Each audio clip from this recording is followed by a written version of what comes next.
Vinostrum para celebrar, para acompañar o para compartir. Si Vinostrum no existiera, habría que inventarlo.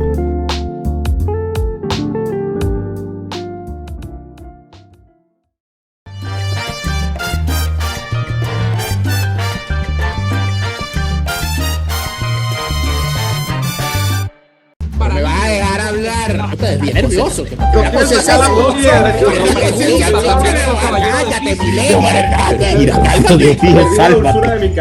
No, yo estoy sorprendido. Fuera de orden, crónica de la desgracia nacional e internacional, plomería informativa, arqueología, paleontología, zoología, parasitología, infectología, medicina forense política, y desde más o menos el viernes estamos en sesión permanente de asuntos penitenciarios políticos, porque esto se fue para la cárcel. Esto podría tener inclusive esto es como un concierto de Bobby Valentín, va a la cárcel, pero no Bobby. Y gracias a todos los que se han sumado al apoyo a este contenido a través de mi cuenta en Patreon, patreon.com/delaraf, patreon.com/delaraf. Con tu apoyo me ayudas a seguir creando este contenido, seguirlo poniendo a la disposición de todos aquellos que necesitan escuchar otras opiniones y otros análisis para llegar a su propia opinión con su propio criterio. De eso se trata. Y para seguirlo haciendo, nosotros contamos con el apoyo de quienes se nos suscriben en nuestra cuenta en Patreon. Gracias a todos por ese apoyo. Y hoy está, como todos los domingos, en este espacio dominical que llamamos La Ñapa, está con nosotros Neomar Hernández. Doctor, bienvenido. Gracias, Daniel. Saludos a toda la gente que nos ve como todos los domingos. Y bueno, muy contento de por fin, tú sabes que por fin estamos acá para dar una buena noticia. Los venezolanos teníamos rato esperando una buena noticia. Y creo que esta semana vino por partida doble, ¿no? O está por desarrollarse en partida doble, porque no es bueno contar los pollos antes de nacer, aunque yo creo que ya hay un pollito que no se salva, ¿no? De que lo contemos en ese recuento de las buenas noticias. Ojalá. Sí. Los pollos en mi cazuela no sirven para comer, dice Maduro. Pero fíjate algo importante, ¿no? Tú sabes que siempre se habla de esa entelequia, esa sección del criminalato chavista, que es el chavismo originario. Yo estoy perfectamente convencido de que el chavismo es una organización criminal y que quienes dicen ser chavistas originarios en realidad son los primeros que cometieron crímenes. Dentro de esa organización criminal que es el chavismo, yo diría que Hugo Carvajal es un real, verdadero y genuino chavista originario. Es uno de los padres de los crímenes que se verían después, ¿no crees tú? Pero bueno, por supuesto, malandro es, ¿no? Parece malandro, tiene pinta de malandro, luce como malandro, ha hecho cosas de malandro, malandro es ergo, ¿no? Pero yo te voy a devolver la pelota rapidito, no porque quiera eludir la pregunta, pero ¿dónde estaba Hugo Carvajal el 4 de febrero de 1992? ¿Qué rango tenía? El E4F. El E4F, ¿verdad? Claro. ¿Qué rango? Pero era de menor rango que Chávez en ese momento. Sí, pero debe haber sido, yo entiendo que ¿Capitán? Sí, porque él es contemporáneo, entiendo que es contemporáneo con Rodríguez Chacín. Con Diosdado, creo. No, él es mayor que Diosdado. Él tiene 61 años, Diosdado está cerca de los 60. Entonces él es, inclusive es menor que Rodríguez Chacín, o sea que probablemente era mayor. Mayor podría, sí, puede que sí. Pero bueno, el caso es el siguiente. Tienes un tipo que además, bueno, en aquel momento mayor, cuando llega a la DGCIN, creo que era coronel, y termina la carrera. Esto hay gente que lo pierde de vista. El señor Carvajal es de estos generales ultrapepiados, ¿no? Que montó Chávez después, porque termina la carrera como mayor general, el señor Hugo Carvajal. En términos del chavismo originario, mira, sí, porque para entender al chavismo originario hay que entender primero la fecha 4F de 1992, de manera que los que se incorporan desde el ala militar a ese movimiento que luego va a ser el que lamentablemente va a gobernar a Venezuela, y que tienen como marca en la frente la fecha 4F92, obviamente son del chavismo originario, pero además es del chavismo originario porque una vez que Chávez se monta en el poder, y esto lo comentamos hace un ratico también, Hugo Carvajal va a ser importante porque se va a convertir en el gran gatekeeper, le llaman los gringos, o sea, como que el tipo que tiene la llave, pues que tiene la llave y maneja la cerradura de toda la información sucia, del espionaje, de algo que va a montar o que existía en Venezuela ya, pero que Chávez va a perfeccionar además con la ayuda de los cubanos, que es el tema de la DGCIM. Y es el tema, claro, en el caso de Hugo Carvajal era la contrainteligencia, era el manejo de la información justamente de los que están en el poder, o del espionaje a los que están en el poder, ya no tanto la oposición, pero por lo que uno sabe, por lo que uno ha escuchado, este tipo se las sabía todas más unas. Él, diría yo, y Rodríguez Torres como contraparte, porque cuando él estaba en la DGCIM, Rodríguez Torres estaba en la DICIP, ¿no? Que era como que las dos alas del mismo pájaro. Van a ser los dos grandes causavientes del proceso de chantaje por vía de espionaje a tanto a la oposición como a los propios miembros del chavismo para que el chavismo como sistema se haya fraguado. Y además, en el caso de Carvajal, cosa que no ha pasado desde el punto de vista nominal todavía con Rodríguez Torres, se van a comenzar a asignar responsabilidades y por eso es que Estados Unidos pretende sentarlo frente a una corte y colocarlo en el banquillo de los acusados.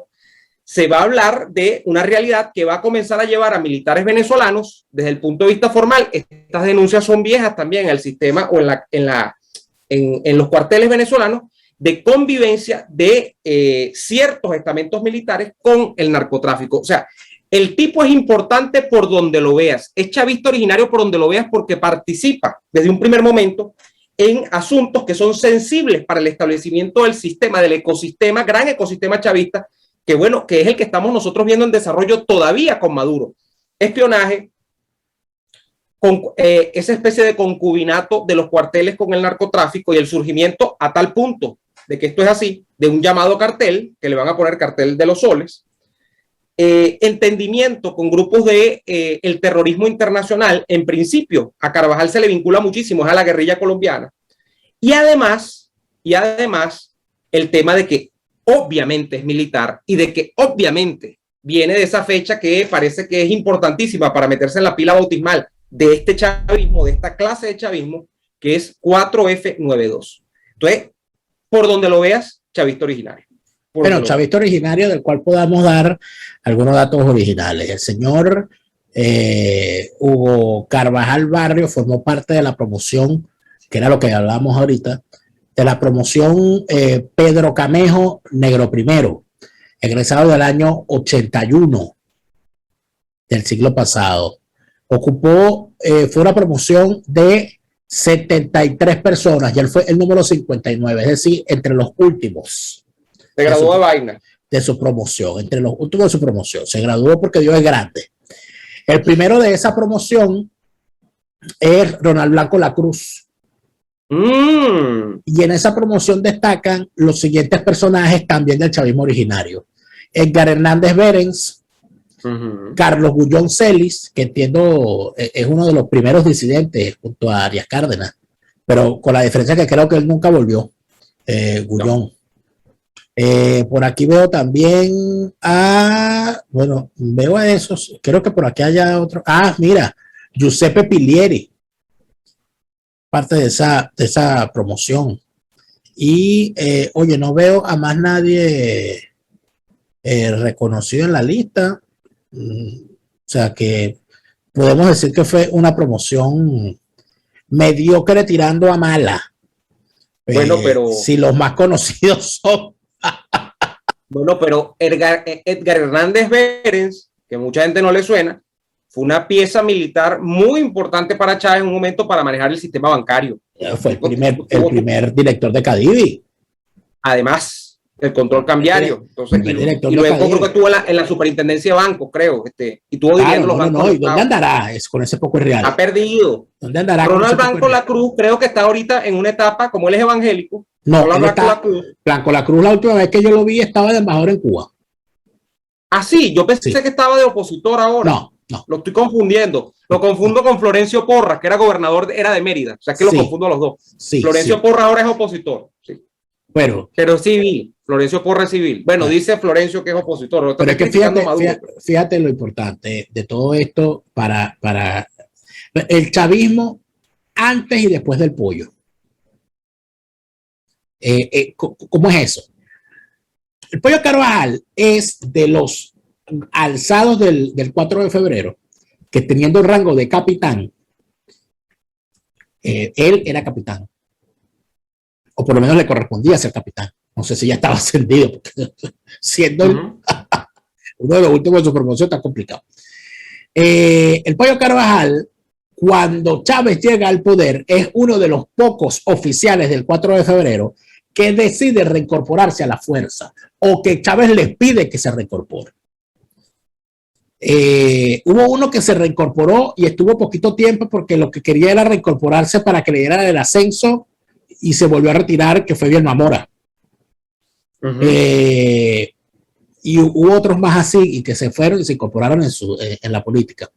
Pero hubo un grupo de militares que se reincorporaron para seguir la carrera. Entre ellos estaban fundamentalmente personajes que después han terminado ligados al narcotráfico o a la violación de los derechos humanos. Carvajal es uno de ellos. Carvajal fue incorporado e inmediatamente fue ascendido. Por los años que le faltaban, lo ascendieron a teniente coronel. Lo pusieron a comandar una unidad. Henry Rangel Silva, Miguel Rodríguez Torres, este bicho ni uno bueno, Daniel, o sea, está nombrando puro sátrapa. No. Reverol no se alzó en el 4F. Bueno, además acuérdate que Reverol es guardia. Que yo recuerde, sí, pero es que Reverol ya estaba señalado en temas de narcotráfico desde antes del 4F. Reverol o sea, antes del estamos hablando antes del chavismo. Claro, bueno, es que depende cómo lo veas, ¿no? De repente, en realidad, el narcotráfico es chavismo o el chavismo es narcotráfico.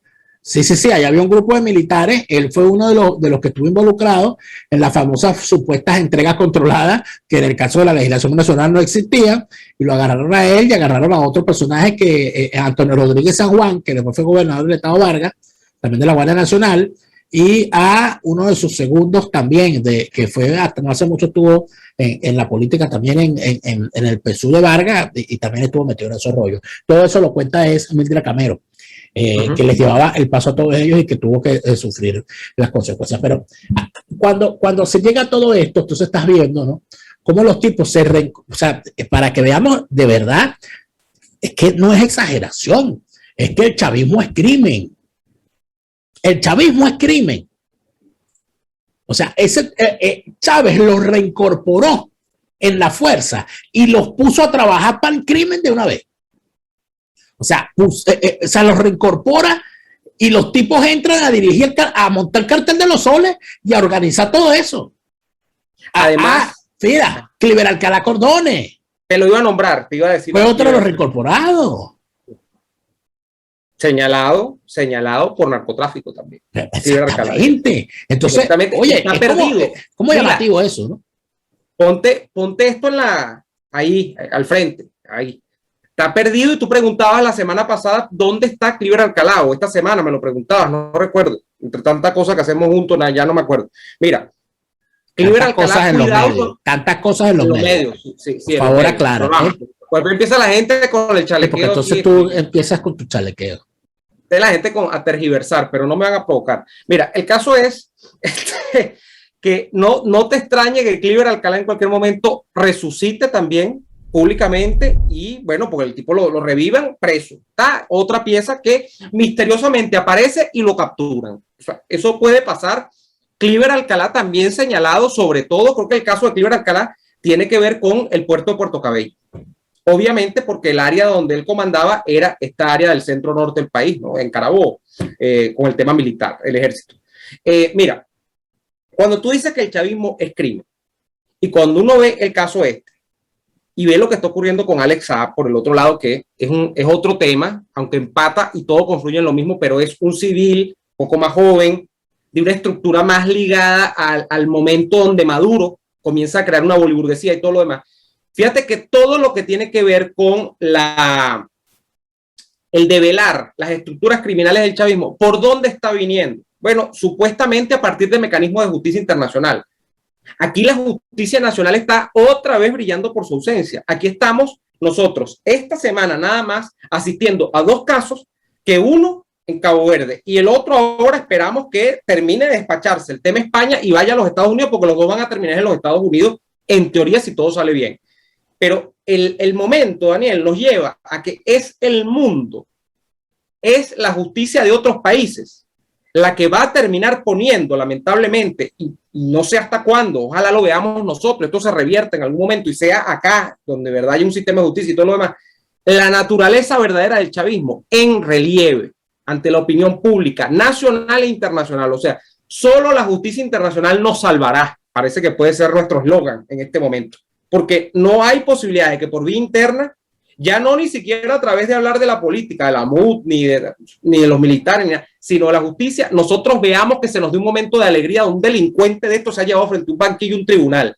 No, es que tenemos que esperar que Estados Unidos haga, o que en otro caso una cosa supra, como la CPI hagan, porque no vemos luz con la justicia nacional. Entonces, yo creo que es muy importante, para concluir esta parte, para cerrar la idea, que la justicia internacional es la que está terminando de describir y ponerle pelos y señales al fenómeno chavista, originario, intermedio, madurista, como tú quieras. Pero todo está siendo descrito es a partir de lo que la justicia internacional está empatando, lo que va armando y lo que va poniendo sobre relieve. Entonces, bueno, veremos qué pasa, pero yo creo que es interesante. Pero fíjate que termina siendo llamativo otra cosa también. Que Hugo Carvajal es otro de los caídos del chavismo durante el periodo de Nicolás. Se llevó a varios. O sea, Nicolás saca a las 2 cabezas fundamentales del aparato de inteligencia chavista, a Rodríguez Torres y a Carvajal Barrios, y a Reverol, a los 3, fíjate, se los pegó a los 3. Pero Reverol ahorita está en un cargo y disimulado, ¿no? Bueno, pero lo sacó de inteligencia, lo sacó del área de seguridad. Y estamos hablando del oficial de la Guardia Nacional con más poder en la historia de ese componente.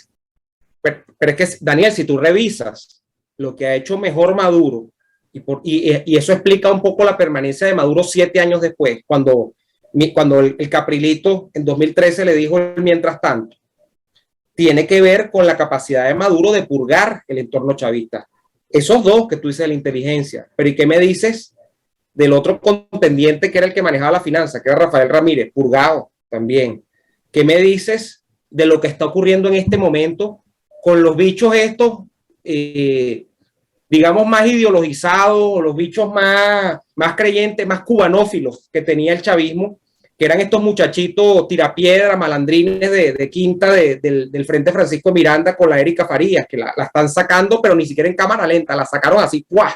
Fuera, Satanás, te la sacaron. Y allí todo detrás lo que, bueno, y ahí hay denuncias, por ejemplo, hay denuncias, yo no sé, yo creo que eso no tiene mucho ascendente dentro del chavismo ni fuera del chavismo, pero por ejemplo lo que le ha pasado a este tipo de la izquierda tradicional, siempre opinador de estupideces, que era Carlos Lanz, que está desaparecido, ni se sabe si lo mataron, no sabe qué. O sea, el caso es que Maduro ha hecho lo que le ha dado la gana en términos de afianzar su poder dentro del chavismo como movimiento. Claro, yo sé que Maduro no se manda así solo, y que el chavismo es un sistema, y ni siquiera es nacional, es internacional. Pero en términos de la imposición de las facciones, el tipo ha hecho lo que le ha dado la gana. Y eso es lo que explica que un sujeto que uno aparentemente pensaba que ni siquiera iba a llegar a la mitad del mandato, no porque lo fuesen a tumbar la oposición ni nada, sino porque el mismo entorno chavista se lo iba a comer, bueno, tenga a raya a Diosdado Cabello, tenga a raya a otros por allí, y él siga en la cresta de la ola dentro de lo que significa el chavismo, porque se ha purgado y se ha llevado por medio un gentío. Solamente eso, sino que aquí pensando en las cosas, ¿no? La mayor damnificada de todas las familias internas del chavismo ha sido la familia 4F, ¿no? O sea, Diosdado queda prácticamente como el único en pie. Y a veces uno dice, oye, este tipo pero es que la toca, aguanta o lo dejan. Porque Diosdado aguanta. Porque Diosdado le ha tocado bajar la cabeza varias veces. ¿Dónde está Diosdado ahorita? Los miércoles, en el programa ese donde, por cierto, se fusila este tipo de cosas. Sí. Y se pone a señalar gente para que la vayan y la metan presa. Por cierto, un inciso. Esta semana agarraron a los muchachos estos que hacen el programa de, yo no lo he visto mucho, ¿no? Pero sé que lo hacen, que es la parodia de Zurda Conducta. Entonces se le metieron en la casa que terrorismo electrónico, que no sé qué. Cantidad de estupidez. Eso es Diosdado. Eso es Diosdado. Entonces, Diosdado no está dirigiendo la negociación de México.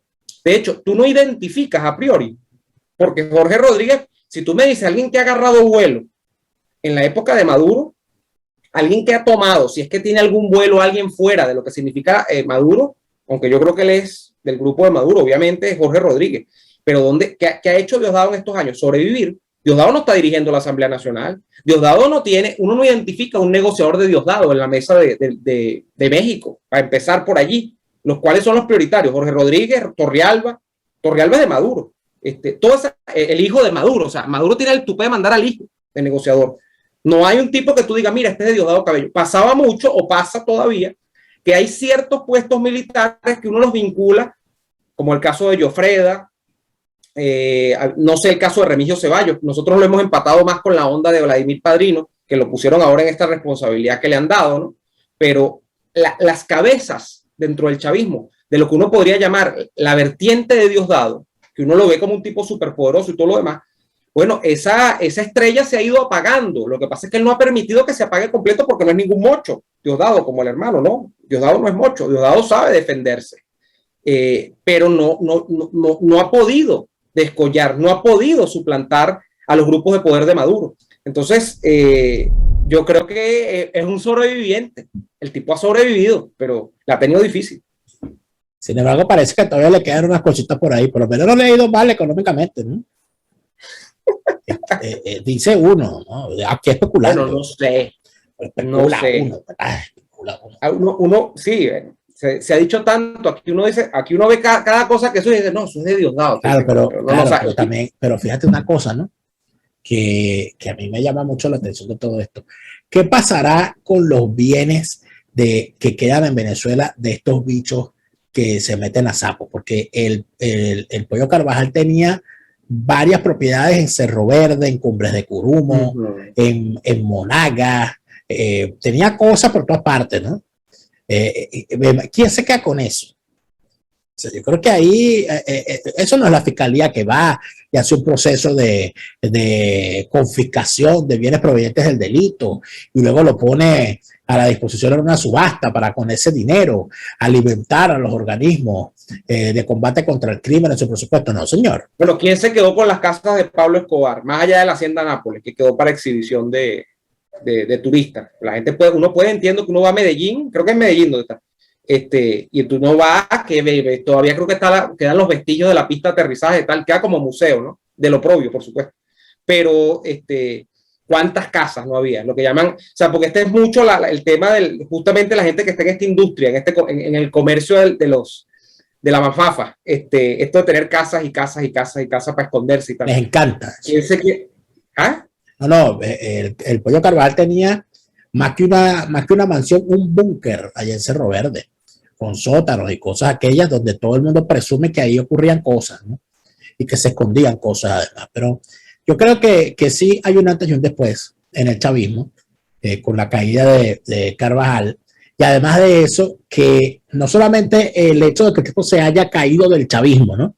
Que es su primera caída, sino que ahora que el tipo cae preso, empieza otro antes y otro después. Una cosa era el Pollo Carvajal en fuga y otra cosa es el Pollo Carvajal en un tribunal, sentado en los Estados Unidos.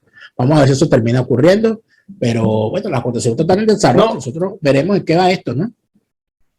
Yo me quedo con dos cosas al final del día de esto, ¿no? Primero, en términos generales, que para la gente que quiere un cambio en Venezuela y tal, nosotros, que queremos que esto cambie, esto obviamente nos alegra y y es una alegría como muy trabajada porque ya nos alegramos en 2014, entonces después nos alegramos cuando al tipo lo agarraron la primera vez en España, y obviamente uno le entra un fresquito porque uno dice, oye, por fin los tipos se caen del caballo, por fin veo una, por fin pego una, es como el que juega el Kino 20 años y dice, no, se gana el triple gordo, el Super 4, la pega de refilón, la pegué, por fin, después de 20, 25 años. Esa para nosotros. Ahora, hay una más, digamos, menos visible que esta alegría, que un hecho menos visible, que es el efecto que esto tiene puertas adentro del chavismo, Daniel, porque hay gente que tiene que verse en ese espejo. Hay gente que se ve allí y que debe estarse viendo y dicen como decía la lotería también, mañana te puede tocar a ti, mañana me puede tocar a mí. Y, o sea, con Carvajal, uno pensó cuando lo de Aruba, o sea, que el tipo era invencible, y uno decía, no, tal, no se va, pero dirán, bueno, si eso fue Hugo Carvajal, que fue el hombre de los secretos de Chávez, o uno de los hombres de los secretos de Chávez, y ha caído en desgracia, y ha caído de la manera como ha caído. Imagínate qué no pasará para un pelafustán de estos que, bueno, que lo que le ha guardado es 4 cuentos de las amantes, alguno de estos jefes del chavismo, o que le conserva 3 cuentas por allí a modo de testaferro a alguno de estos tipos del chavismo. Esos tipos se están viendo en el espejo. A mí eso me llena de satisfacción porque les lleva y les llevará a pensar de que definitivamente no son infalibles, de que pueden caer, de que de hecho podrían estar prontos a caer y que eso puede ocurrir en cualquier momento, además porque el propio chavismo, como le pasó a Carvajal, les puede sacar la silla cuando los tipos apesten, cuando los tipos no sean útiles. Al punto de que el último mensaje, tú te metes, porque Carvajal tenía hasta un Twitter, ¿no? Para hacer relaciones públicas, ahí salió la esposa, muy bonita, además, notablemente más joven que él, ¿no? Y allí sale la mujer diciendo, la mujer de Carvajal, sale diciendo, no, es que mi esposo salió a denunciar esta narcodictadura, y imagínate, adiós carajo.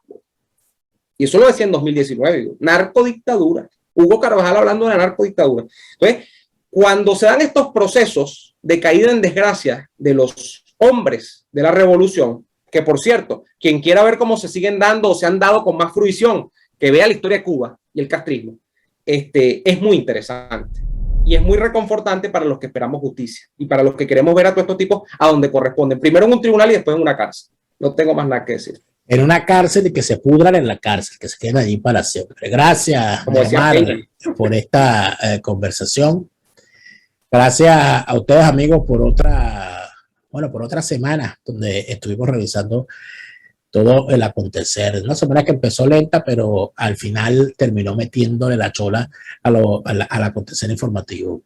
Recuerden que el apoyo que recibimos a través de Patreon, patreon.com/DeLaraF, es el que nos permite seguir haciendo este contenido y mantenerlo de forma gratuita en las plataformas de YouTube y Facebook. Gracias por ese apoyo, gracias a todos los que estuvieron con nosotros en esta transmisión, porque entre las recompensas que puede haber, según el plan al cual te afilies, puedes estar con nosotros cuando grabamos estas transmisiones a través de Zoom. Gracias a todos por habernos acompañado. Nosotros, por supuesto, el estreno de los fines de semana, como ustedes lo han podido ver, es a las 12 del mediodía, sábado y domingo, y de lunes a viernes nuestro estreno es todos los días una nueva emisión a las 8 de la noche, siempre en hora Venezuela. Regresamos mañana. Chávez no, el pollo Carvajal tampoco, y Alex Saab tampoco. Nosotros sí volvemos. Hasta mañana.